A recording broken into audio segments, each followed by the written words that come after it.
Começa agora o podcast A Liga. Notícias, curiosidades, entrevistas, opinião e tudo o que você precisa saber sobre os principais esportes do mundo. Apresentação: Thiago Bavaresco e João Reman.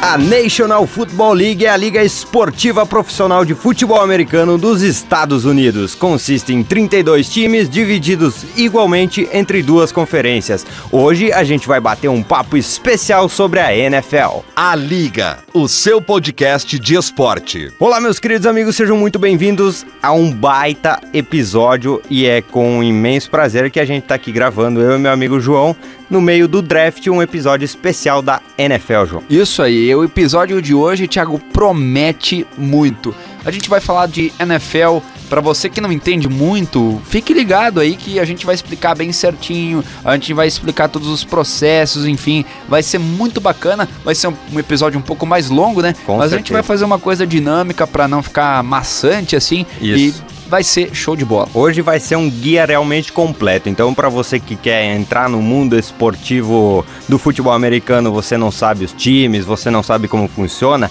a gente vai dar passo a passo aqui, desde como funciona a liga, o jogo em si, as divisões, um pouquinho de cada time, das conferências, e pra gente não deixar mais longo ainda, vamos começar logo então, João. Podcast A Liga. Vamos lá, a temporada regular da NFL possui 17 semanas e vai de setembro a dezembro. Cada franquia realiza 16 partidas em uma tabela que é montada da seguinte forma: são 6 jogos contra seus 3 rivais de divisão em casa e fora. Isso aí, 4 jogos contra os times de outra divisão da mesma conferência, então muda a divisão rival ano após ano, gerando um ciclo de 3 anos. São 4 jogos contra os times de uma das divisões da outra conferência. 2 jogos contra times da mesma conferência e que terminaram na mesma posição na última temporada. Então é bem complexo o sistema da NFL e é muito legal que os times jogam contra seus rivais de conferência, contra os rivais de outra conferência e vão revezando, né? Não é sempre as mesmas partidas todos os anos. Exatamente, tem que sempre analisar muito, não é uma coisa que já vai estar estabelecida, né? Tem que ficar analisando aí, é bem complexo mesmo esse negócio chamado NFL.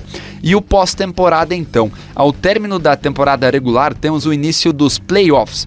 Depois que passou toda essa parte de jogos, né, digamos assim, passou a fase de grupos, né? Isso, vai sobrar só os 12 melhores, né, João? Isso aí, então esses 12 times, eles jogam a partir de janeiro. A classificação para esta fase ocorre da seguinte forma, explica aí, Thiago. Os 4 campeões dentro da conferência, o primeiro de cada divisão ordenados de 1 a 4 pela melhor campanha, assim, e os 2 melhores times não campeões de divisões dentro da conferência, ordenados de 5 a 6, então sobra 6 de cada conferência, totalizando os 12 aí que vão pro mata-mata, né?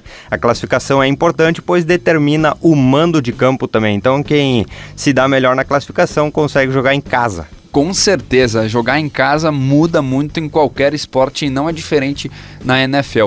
E agora a gente vai se aprofundar um pouco dos playoffs. A primeira rodada dos playoffs se chama Wild Card. Então, se você já ouviu falar Wild Card, é a primeira rodada dos playoffs, onde os primeiros colocados de cada divisão recebem uma folga e os demais se enfrentam. Os vencedores do Wild Card avançam e enfrentam os primeiros colocados da divisão na segunda rodada chamada Divisional Round. É isso aí, então quem se dá bem aí como a gente comentou antes que a classificação importa, quem é os 2 melhores vão ter uma semaninha de folga aí, enquanto os outros se enfrentam, é bom para dar aquele descanso. Mais uma vez os vencedores avançam e se enfrentam pela final da conferência na rodada chamada Championship Round, né? E o grande campeão da temporada é definido no famoso e querido Super Bowl, evento que ocorre sempre em cidades pré-definidas, né? São sorteadas antes e no primeiro domingo de fevereiro. O Tampa Bay Buccaneers é o atual campeão, o time do Giselo, a franquia venceu o último Super Bowl e é o primeiro de sua história. Vale lembrar, né, Thiago, que essa logística aí de final única num lugar pré-estabelecido funcionou demais, que puxou Champions, puxou Sim. Libertadores, então foi como é que eu posso dizer assim, agora me fugiu a palavra, uma inspiração. Uma inspiração, isso. E coincidiu que o Tampa Bay Buccaneers jogou a final no seu próprio estádio, então pode acontecer. Muito legal de ver isso aí, acabaram vencendo melhor ainda. Exatamente, você falou que o Tampa é o atual campeão e agora a gente vai falar dos maiores campeões, portanto, da NFL. Os Steelers e os Patriots têm 6 títulos cada e são os primeiros nessa longa e duradoura dinastia, né?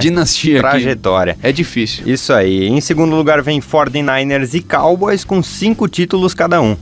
E os Packers e os Giants têm 4 títulos cada um, então estão na terceira posição nessa tabela aí. Durante uma partida de futebol americano, o objetivo principal é a conquista de território adversário, até obter a possibilidade de conseguir pontos, que a gente vai ver um pouco mais adiante como é essa questão de conseguir os pontos. Isso aí, então a gente vai entrar no critério de como funciona o jogo então. A partida ela é disputada em 4 períodos de 15 minutos cada. A primeira posse de bola é decidida na moedinha, né, cara ou coroa, como tradicional, né? Entre todos os jogos é feito assim. A partir daí a conquista ou não do território determina quem tem a posse de bola. Isso aí, você já está entendendo ainda mais o que é a NFL. Se você não sabia nada, você está entendendo aos poucos. Por isso, vamos continuar por aqui.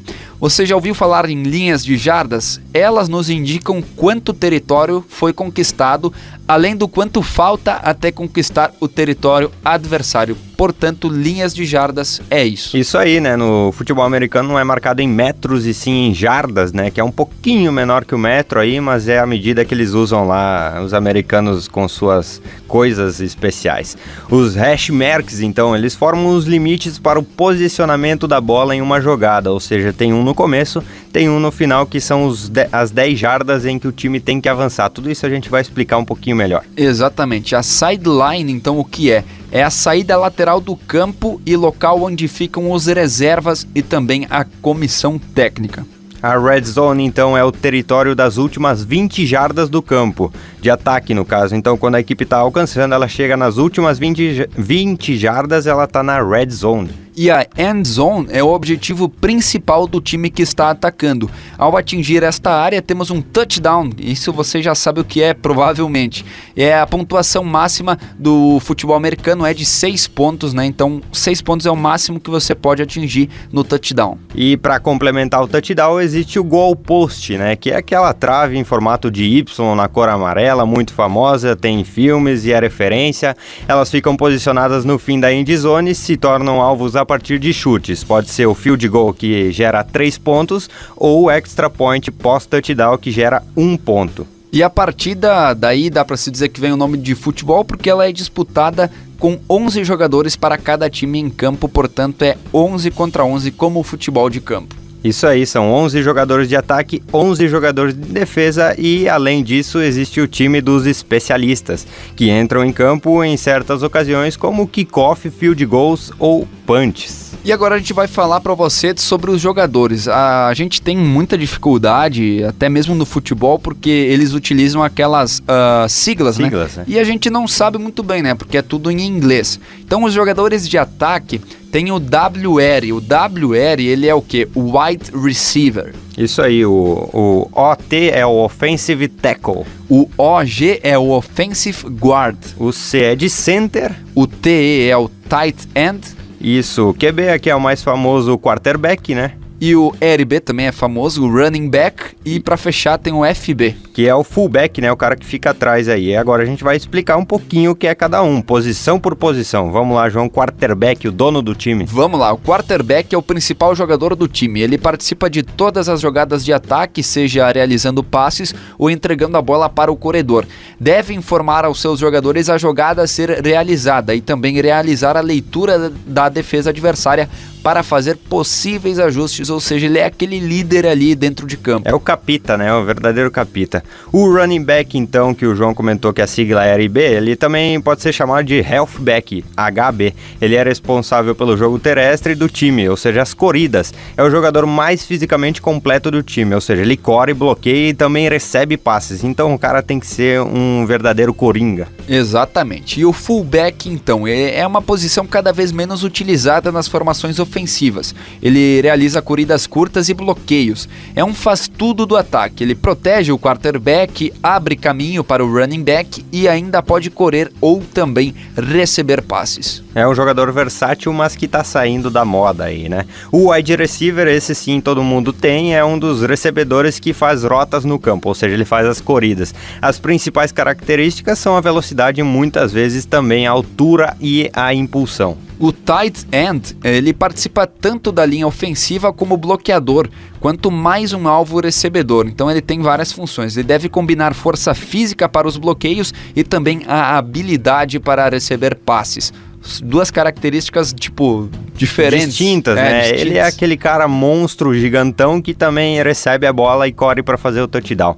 O offensive tackle, eles são duas posições, né? O right tackle, que bloqueia mais corridas, e o left tackle, que protege o lado cego do quarterback. Ou seja, o quarterback tem o lado cego dele, que ele não tá cuidando, e o cara que vai proteger ele é o left tackle, né? São altos e com boa envergadura para bloquear, né? São os gordões da parada, né? Os que ficam mais à frente aí. E para fechar esse ataque tem o offensive guard. Ele tem o objetivo de abrir espaço para os running backs e também proteger o quarterback dos jogadores de defesa. Eles são mais baixos e rápidos que os offensive tackles. Isso aí, a gente falou do ataque, vamos partir para a defesa, que é um pouquinho mais enxuta aqui, não tem tantos jogadores, e a gente começa falando do DT, que é o defensive tackle. O DE é o defensive end. O LB é o linebacker. O CB é o cornerback. E por último o S, que é de safety, não é de Superman.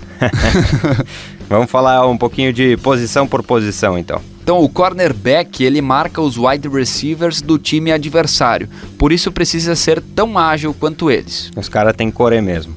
Defensive end, então, dependendo da formação, é responsável por pressionar o quarterback ou por impedir as corridas do adversário. Vai ser aquele cara que vai rushar e vai tentar derrubar o quarterback. Isso aí, o cara tem que ser bom, hein? O defensive tackle também tem a função de bloquear corridas e pressionar o quarterback.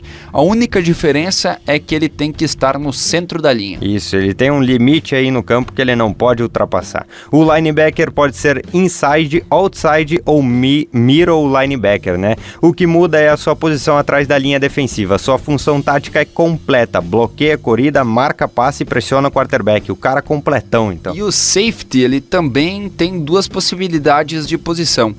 Free, que é o FS, e também Strong, que é o SS. Ele sempre marca o passe em profundidade.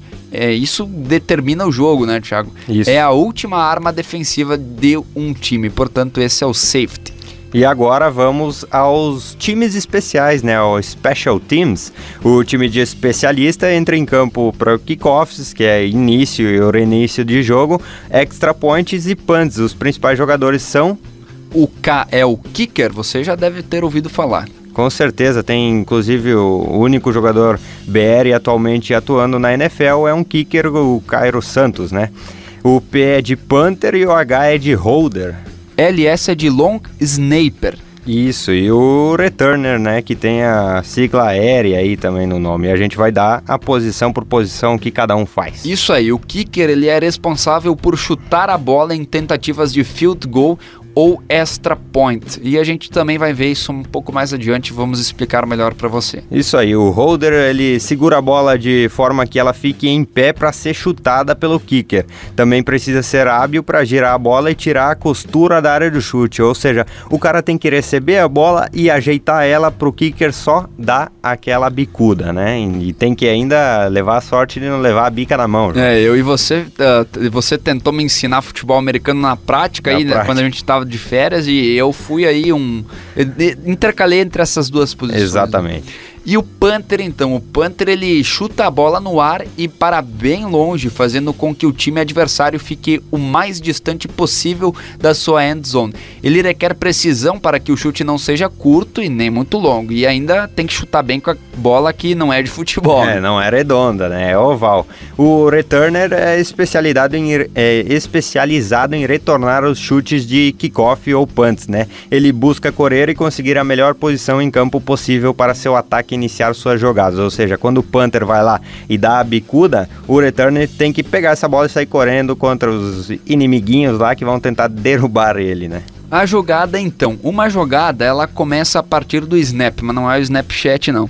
A partir disso a bola se encontra em jogo, né? Então se chama bola viva quando ela está em jogo. E assim ela permanece até tocar novamente o chão ou ser lançada ou carregada para fora do campo. Aí quando ela está fora do campo ela é chamada de bola morta. Isso aí, os passes acontecem como? Após o snap, o quarterback pode realizar passes para frente, um por descida, ou seja, ele só tem um passe para frente por jogada. Para trás é ilimitado, para o lado é ilimitado também. Ou ele pode realizar um handoff para o running back executar uma corrida, ou seja, o handoff ele passa a bola para um carinha correr com ela. O ataque ele possui um conjunto de 4 jogadas que se chama downs, para tentar avançar 10 jardas no campo através de passes ou corridas. Então tem que ser muito bem pensado para você chegar lá na frente. Por isso que é um jogo de estratégia, né, João? O futebol americano, além de força física e habilidade, ele também tem estratégia.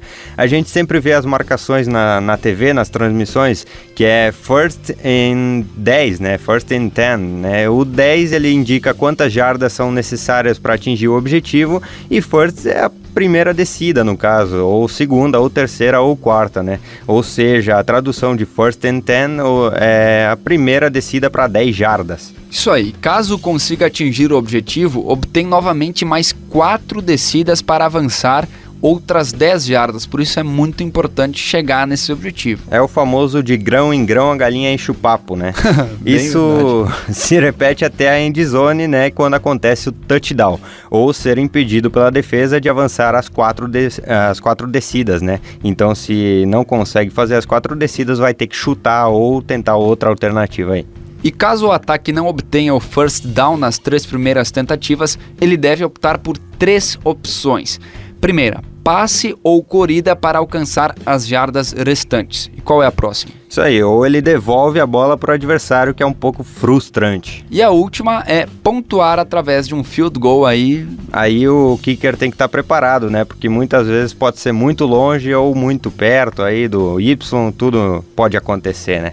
E agora a gente vai dar um pouquinho mais de situação para vocês dos termos e das gírias usadas nos jogos, né, nas transmissões aí, que até mesmo as transmissões brasileiras acabam usando esses termos, né, para não fugir muito lá do americano.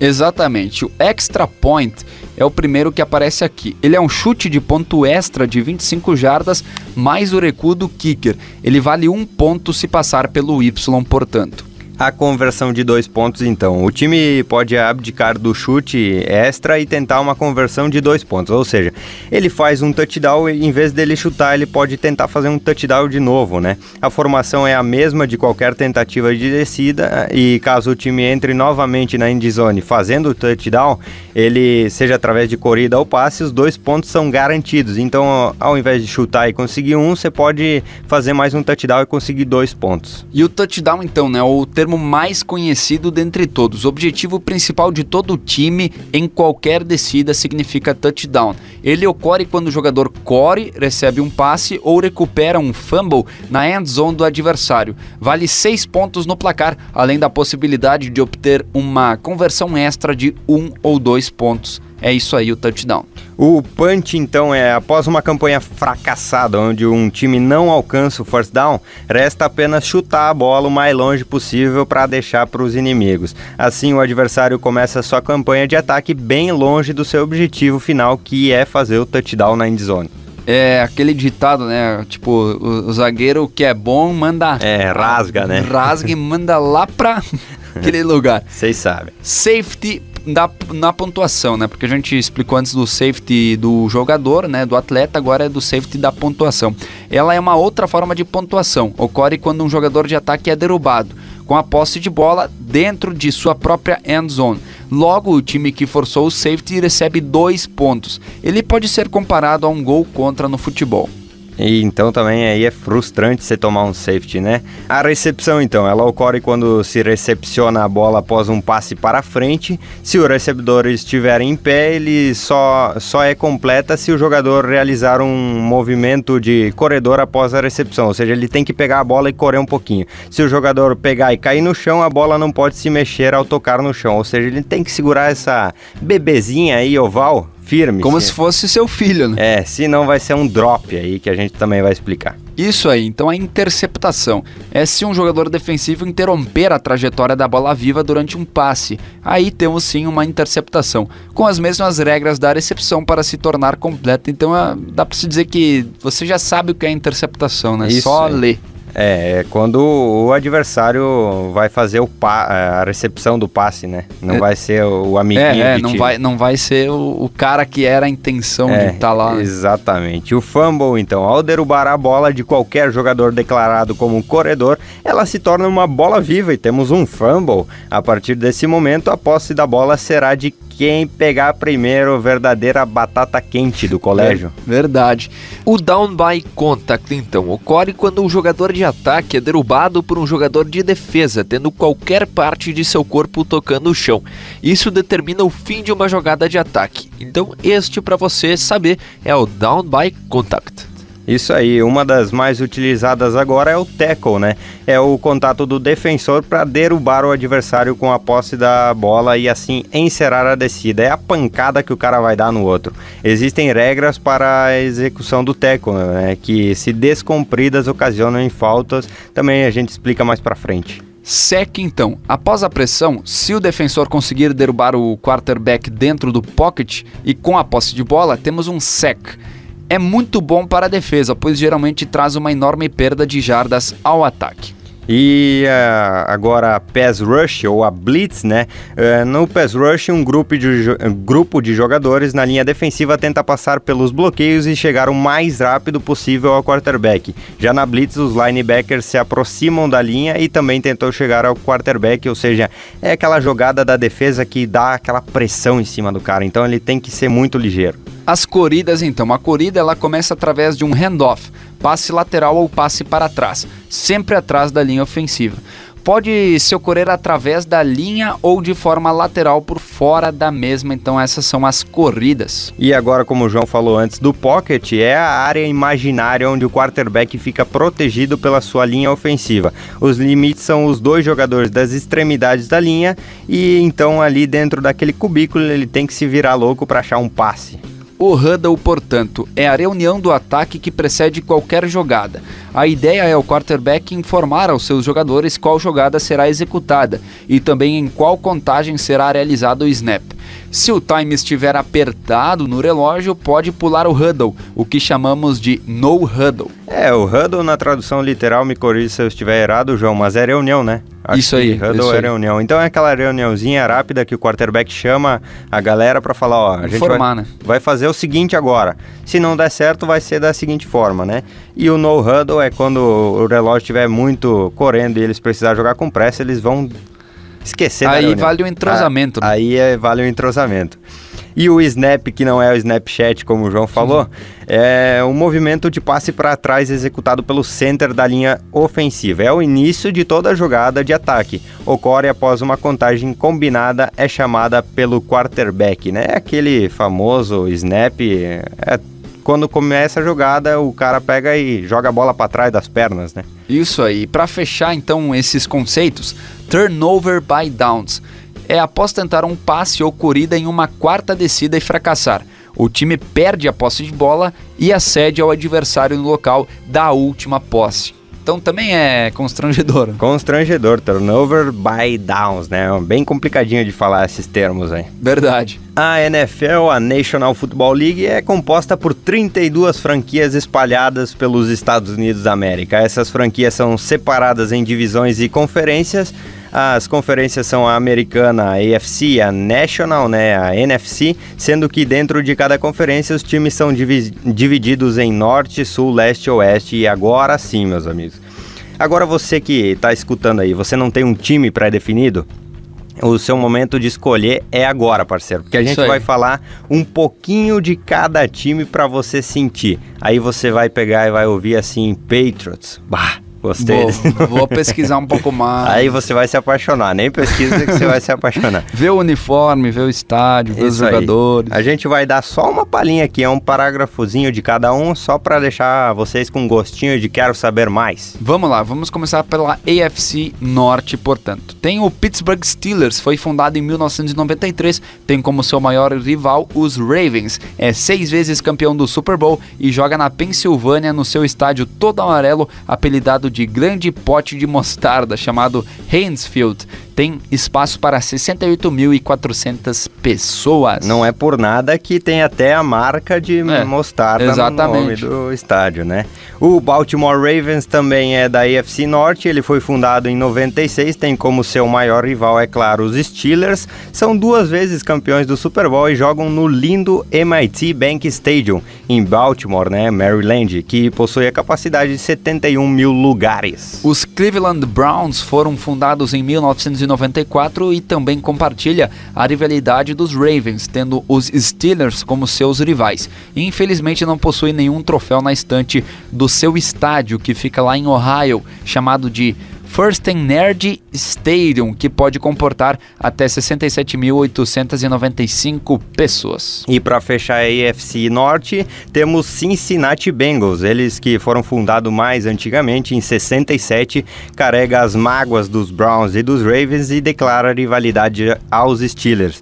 Eles também não possuem nenhum caneco, né, mas eles têm um estádio raiz, o Paul Brown Stadium, né, tem a capacidade de 65.515 lugares, então se você quer ver esse estádio maravilhindo, vai lá e pesquisa Paul Brown Stadium. Exatamente, agora a gente vai deixar de lado o norte e vamos para o leste, a AFC Leste então. Tem o time do Thiago, né, o New England... Fala você. Não, vou deixar essa honra pra você, pode falar. Então beleza. Pode falar. New England Patriots foram fundados em 1960 e empatado com os Steelers em troféus, são 6 vezes campeões e os maiores da NFL, como a gente já falou. Clubismo. Eles têm rivalidade com os Jets e jogam na sua casa, o Gillette Stadium, o Gillette mesmo, como que a gente fala. Exatamente. Que fica em Foxborough e comporta 66.829 torcedores. E antes de você falar, Thiago, do seu time, eu acho que a gente vai poder ir lá na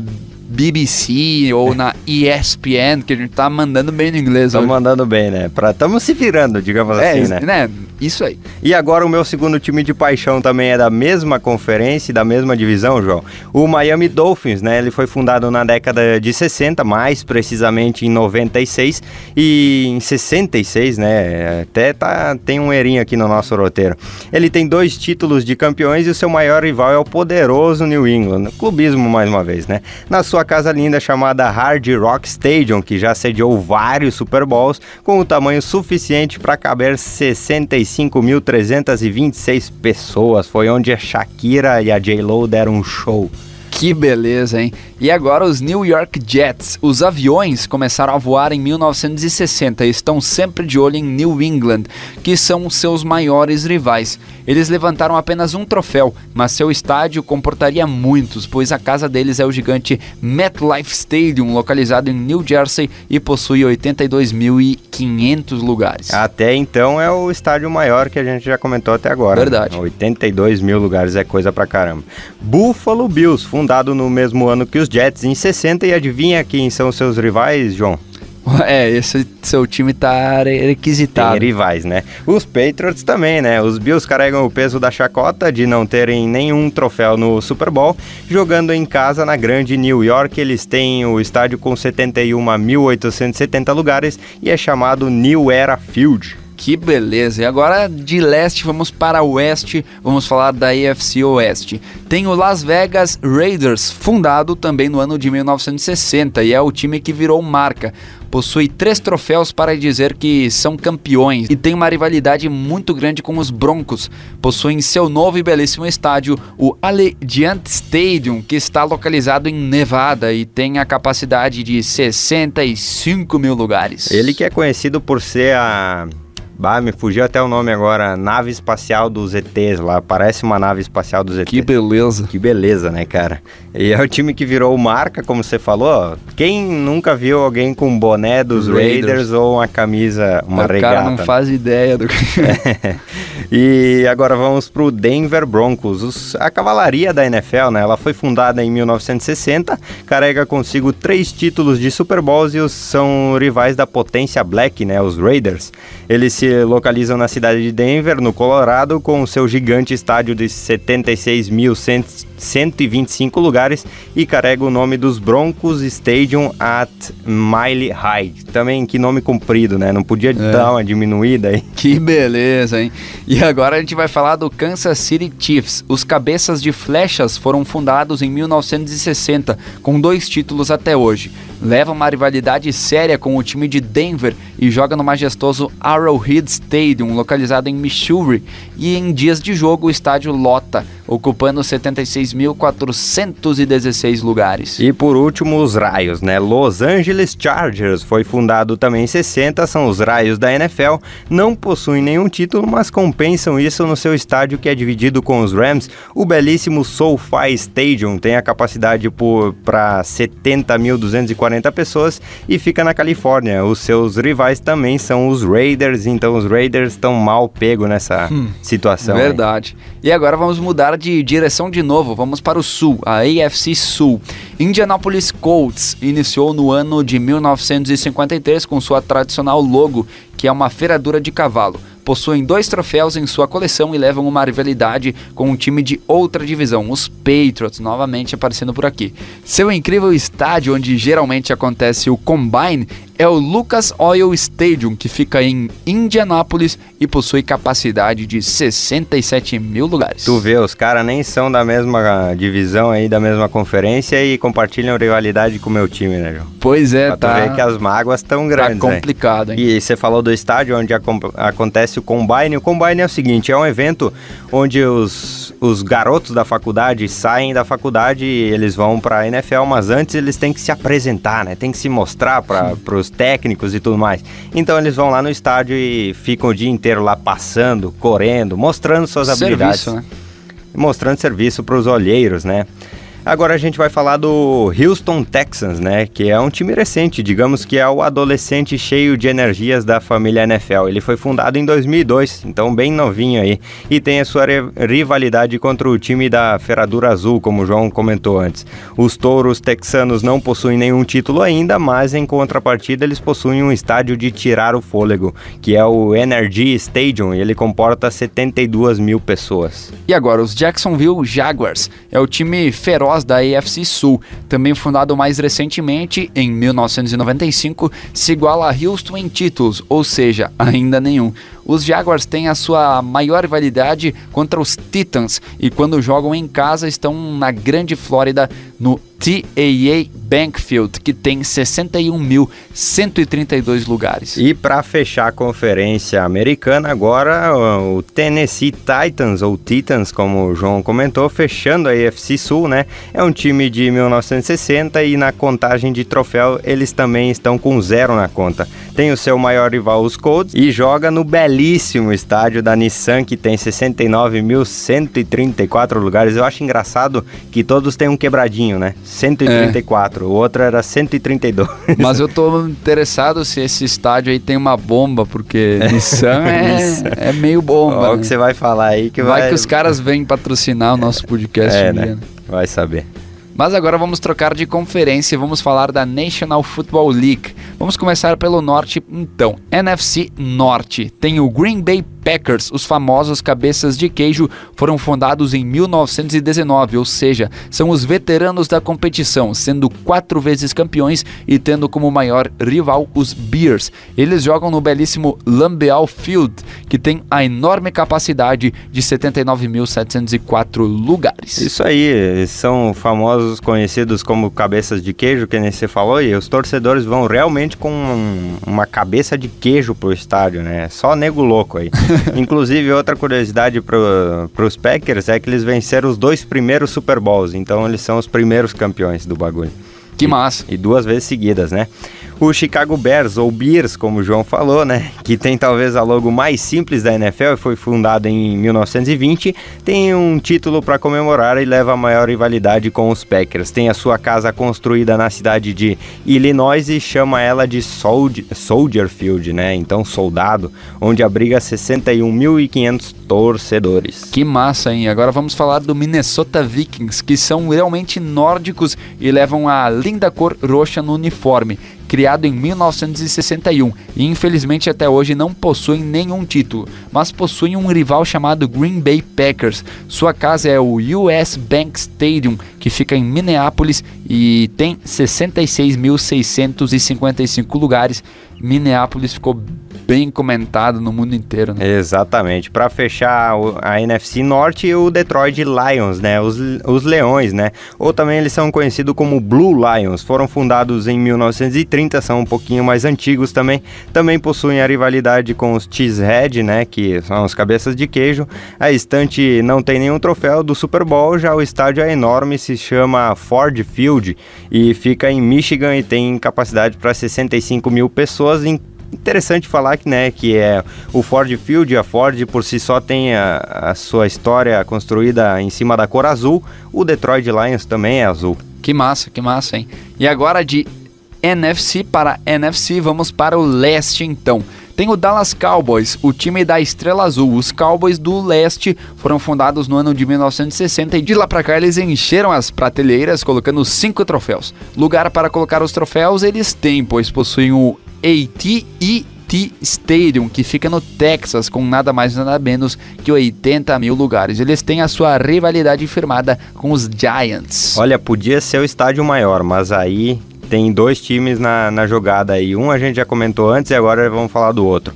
New York Giants, os veteranos fundados em 1925, possuem 4 títulos do Super Bowl. Na sua rivalidade com os Cowboys, eles perderam em títulos, mas em estádio eles têm o MetLife Stadium, que eles dividem a casa com os Jets, que a gente já comentou antes, e aí sim, eles têm a capacidade de 82.500 lugares, João. Marca bem, 82.500. Fala aí do próximo. O Washington Football Team, agora chamado assim, foi criado em 1932 e também possui uma rivalidade com os Cowboys de Texas. Foram 3 vezes campeões do famoso Super Bowl e jogam lá em Maryland, no gigantesco, colorido e bonito FedEx Field, que tem 82 mil lugares. A briga é boa. Por 500 lugares, os caras não têm o maior estádio. Provavelmente também. Foram os bombeiros que foram lá, o bombeiro dos Giants, né? Torce pros Giants, não pode. Vou lá e vou tirar 500 lá, né? Vou burlar o bagulho.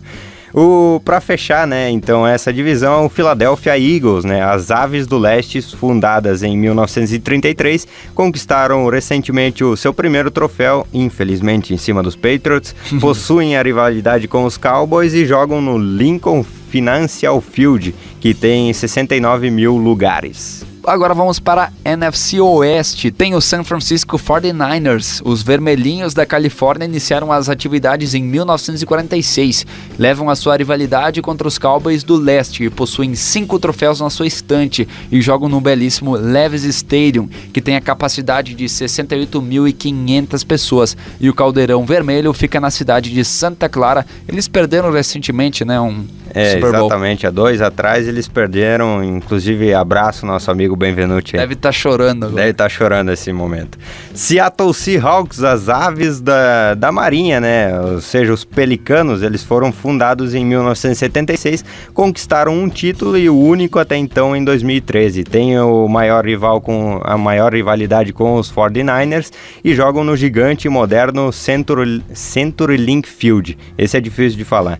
Que fica na cidade de Washington, então tem um desconforto aí entre cidades, uma coisa louca. Tem 69 mil lugares. Isso aí, agora os Los Angeles Rams, os bodes que foram criados em 1936 e também são rivais dos 49ers, possuem um Super Bowl lá em 99 e jogam agora no novo e tecnológico SoFi Stadium, que tem espaço para 72.240 pessoas. Tanto torcedores dos Rams quanto dos Chargers. É mais um time que divide estádio, né? E são 2, né? São 2 estádios divididos, o MetLife Stadium e o SoFi Stadium, né?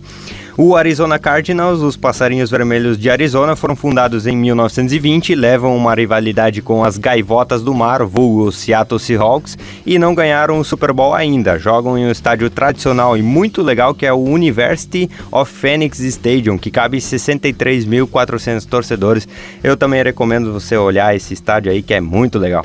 Que beleza, vamos agora para o Sul, a NFC Sul então. Tem o New Orleans Saints, com seu belo símbolo, foram fundados em 1967, tem a sua rivalidade firmada com o time de Atlanta, ganhou um Super Bowl apenas em 2009 e a sua casa é o gigante e bonito Mercedes-Benz Superdome, que fica na Louisiana e tem uma capacidade de 73.208 lugares. Um dos estádios mais modernos da NFL também. Agora vem os Piratas, né? Tampa Bay Buccaneers, os Piratas Vermelhos, foram fundados em 76, tem como maior rival os Saints e conquistaram o seu primeiro e único título em 2002. Opa, temos um erro de roteiro aqui. Agora eles são 2 vezes campeões. Exatamente. Agora eles têm mais um. Jogam na Flórida, no Raymond James Stadium, que tem 65.890 lugares e além de tudo isso, ainda possuem um barco pirata dentro do estádio, onde os caras podem comprar ingresso para ver o jogo do barco pirata. Pô, que massa, que massa. E agora o Carolina Panthers, então. Os Panteras do Sul são mais novos e foram criados em 1995.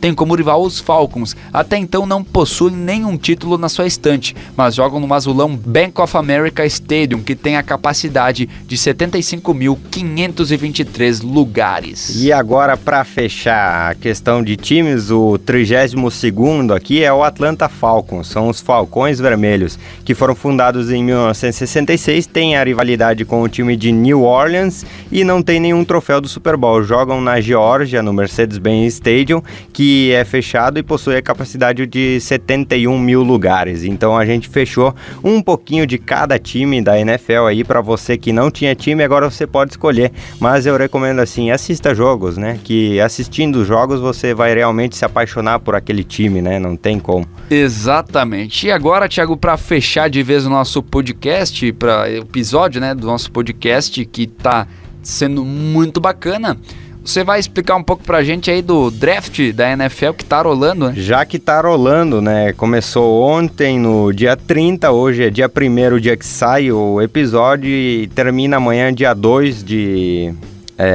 maio, né?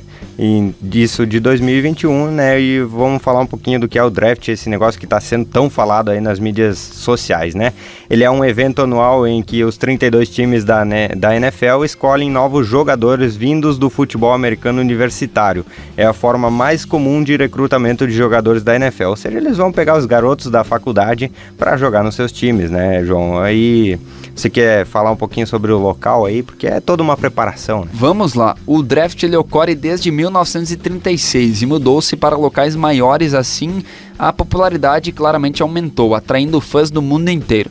O draft de 2006 ocorreu na Radio City Music Hall, a primeira vez que esse local hospedou tal evento, e tem acontecido lá desde então. O Theater at Madison Square Garden recebeu o evento por um período de 10 anos, mas a NFL o mudou para o Javits Convention Center em 2005, após uma disputa com a arena pertencente à Cablevision, que estava se opondo ao West Side Stadium, que serviria como casa do New York Jets e centro da proposta de Nova York de sediar as Olimpíadas de 2012, pois o novo estádio competiria com o Madison Square Garden por apresentações e outros eventos. E os ingressos, né, Thiago, eles são gratuitos. Exatamente, né? E são disponibilizados para os que forem obtê-los primeiros, ou seja, é uma corrida imensa para quem pegar os ingressos, né? Os ingressos são distribuídos no escritório da NFL, um ingresso por pessoa somente. Longas esperas nas filas são esperadas por fãs que desejam ver as escolhas principais dos seus times, né?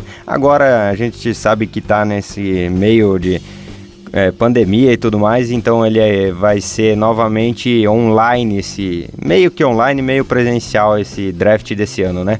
Fãs devem chegar cedo para assistir o draft, entretanto os fãs que assistem o dia 2, né, inteiro do draft, podem receber gratuitamente ingressos do primeiro dia do draft da NFL do ano seguinte, que são enviados pelo correio.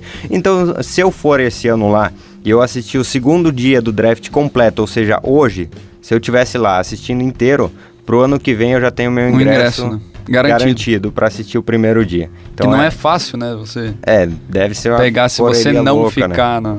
Exatamente, mas é muito legal, é um evento assim, é o primeiro evento da temporada regular da NFL, né? E, cara, é emocionante porque, por exemplo, a gente sabe que a primeira escolha já está decidida, vai pro Jacksonville Jaguars, né? Foi o último time que ficou ali e tal, mas assim, é muito legal ver os jogadores que saem da faculdade, que brigaram por bolsas e tal, pegando o boné do time, colocando na cabeça, né? Vestindo a camisa, sabe? Os garotos que são sonhadores, né? Chegam aí e realizam esse sonho. É uma emoção mesmo, né, cara? É muito divertido também, um evento louco, porque acontece da seguinte forma, né? Os treinadores de cada time, eles ligam para os jogadores. Então os jogadores estão lá numa mesinha, conversando, batendo um rango ali, tomando uma, e aí toca o telefone. Daí toca o telefone, todo mundo já sabe, né? Daí o treinador fala, ó, você quer jogar em New England? Vem pra cá. E aí ele vai, aí ou ele não. só levanta, pega o boné, né, e pá. Mas não tem como recusar. Não tem como recusar, né? Se recusa, quem sabe ninguém mais te escolhe, exatamente, né? Pode ser. Tem, inclusive, vou dar uma indicação aqui pra gente fechar mesmo. Tem um filme muito legal que é o Draft, né? Em inglês é Draft, em português é A Grande Escolha, deve ser alguma coisa assim. Mas é um filme de futebol americano onde não é de jogo, mas sim é sobre o draft. Justamente sobre isso. Sobre a estratégia em que o treinador conseguiu fazer para montar um time com um draft só. É muito louco. Que bacana. Tá aí a recomendação. Beleza, então. Fechamos, João. Fechamos. Você que não sabia muito sobre NFL, você ficou sabendo mais um pouquinho, porque a gente deu uma passada geral, justamente porque o draft tá rolando aí, a gente fez, essa foi a intenção, né, fazer para que o público consuma esse conteúdo bacana de NFL, de futebol americano. Isso aí, porque dá tempo de você acompanhar a temporada ainda, né? Estamos só no draft, ainda tem um pouquinho de off-season aí até começar a temporada, então se você tá afim de acompanhar realmente futebol americano, escuta aqui o nosso podcast, né, que você vai estar sabendo um pouquinho sobre tudo e começa a acompanhar a temporada aí, que você vai virar um vício do caramba, e falo por conta própria. Verdade, verdade. Então beleza, gente, um abraço para todo mundo, acompanhe as nossas redes sociais aí, @podcastaliga, muito conteúdo bacana, a gente tá aprimorando cada dia mais para você literalmente viciar também nas nossas redes sociais. Exatamente, né? Vicia no jogo, vicia em nós, bebê. Isso aí. Fechou? Valeu, um abraço, até mais, tchau, tchau. Podcast A Liga.